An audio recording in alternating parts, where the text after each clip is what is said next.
Mr. Yegnukian, several news publications have stated that Charles Michel is conducting negotiations with both sides in order for the next round of talks in December to take place in Brussels, while earlier, Zaharova claimed that they are planning meetings of the foreign ministers.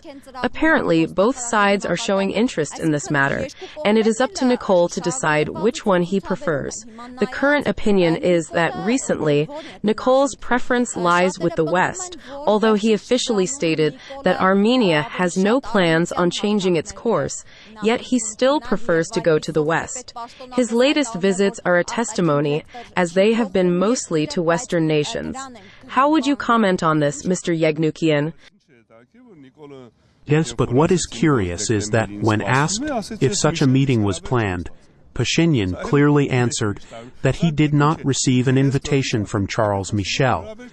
Pashinyan masterfully manipulated the matter and avoided giving a direct answer, where you have to assume that since he did not receive an invitation, then naturally he would not be going to a meeting in Brussels where he was not invited. Meanwhile, Russia through Zaharova has stated that there is an open invitation from Moscow. Therefore, we can assume that Pashinyan's preferred destination would be Russia. Of course, that is how it will happen. Unless the undeniable exertion of pressure from the West is so effective that it would prevent Pashinyan from going to Moscow again. When we say the West, we understand it to be the collective West, where the United States is the big brother, and Europe is the little brother. The younger brother listens to and respects the older brother. Therefore, it should be understood that what is happening and what will happen in these matters is with the approval and consent, if not direct involvement, of the United States for quite some time and presently as well. The West is trying very hard to pull Armenia into its orbit. Unfortunately, Nicole, like an erratic and capricious child who throws a tantrum by stomping his feet on the ground, is resisting in doing the right thing. This leaves the West with no other choice but to drag Nicole against his will in the direction of the democratic West, since it is in the best interest of Armenia. That is exactly what is happening now, and the West is treating Pashinyan the way one would treat a spoiled brat or a badly behaving child. Nicole Pashinyan is a weasel, but he is not an idiot.